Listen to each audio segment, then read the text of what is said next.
이틀 뒤면 일본 정부가 수출 규제를 내놓은 지 딱 1년 되는 날입니다. 일본의 딴지 걸기는 오늘도 이어졌습니다. 정부 대변인인 관방장관이 한국이 G7에 참여하는 걸 공식 반대했고 한국산 탄산칼륨에 반덤핑 관세를 부과하는 문제에 대해서도 조사에 들어갔습니다. 윤서령 특파원입니다.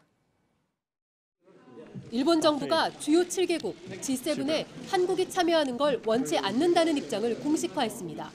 G7 의장국인 미국의 트럼프 대통령 제안이라 하더라도 한국이 G7에 참여할지는 회원국이 함께 결정한다는 점도 강조했습니다. 議長国である米国や G7 各国と議論してきておりますが、我が国としては G7 の枠組みそのものを維持することは極めて重要であると考えています。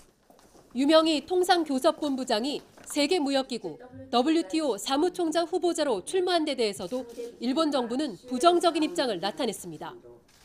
次期のですね、事務局長に求められる資質、いろいろあると思いますが、主要国の利害を調整する能力、これは極めて重要だ。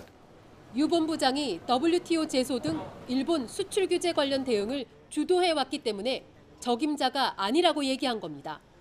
일본 정부는 한국산 탄산칼륨에 반덤핑 관세를 부과할지 여부도 조사에 들어갔습니다. 일본이 한국산 제품에 반덤핑 관세를 부과한 건 지금까지 2개 품목뿐입니다. 반덤핑 조사 개시는 한국 정부가 수출 규제 관련 WTO의 제소 절차를 재개하기로 한 상황에서 나온 겁니다. 업계 요청이라는 형태를 띠고 있지만 일본 정부의 의중도 반영된 것으로 보입니다. 도쿄에서 JTBC 윤서령입니다. 네, 이렇게 한국의 G7 가입 가능성에 일본 정부가 반대 입장을 밝혔다는 소식이 알려지자 청와대는 모렴치 수준이 전 세계 최상위권이라며 비판했습니다. 일본의 방해 시도를 정면 돌파하겠다는 의지를 드러낸 셈입니다. 박민규 기자입니다. 청와대 고위 관계자의 어투는 전에 없이 강경했습니다. 이웃 나라에 해를 끼치는 데 익숙한 일본이 잘못을 인정하거나 반성하지 않는 태도에 더 놀랄 것도 없다면서 모렴치의 수준이 전 세계 최상위권이라고 말했습니다. 한미 정상 사이 주고받은 초청에 대해 일본이 왈가왈부하는 것 자체에 대한 불쾌감을 드러낸 겁니다. 앞서 일본이 남북미 대화도 지속적으로 방해하려 했던 정황이 존 볼턴 전 미국 백악관 안보보좌관 회고록을 통해 드러난 데 대해서도 유감을 표한 걸로 해석됩니다.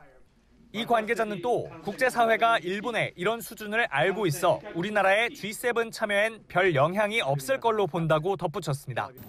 코로나19 방역으로 달라진 국제적 위상에 더해 일본 수출 규제 1년을 앞두고 국내 산업계가 이룬 성과가 바탕에 깔린 걸로 보이는 분석입니다. 국내 업체는 지난해 10월 국산 액체 불화수소를 반도체 생산 공정에 투입한 데 이어 최근 기술적으로 까다로웠던 기체 불화수소도 국산화하는 데 속도를 내고 있습니다. 올해 6월에 양산을 시작할 수 있었습니다. 2023년까지 국산화율을 70%까지 끌어올릴 계획입니다. JTBC 박민규입니다.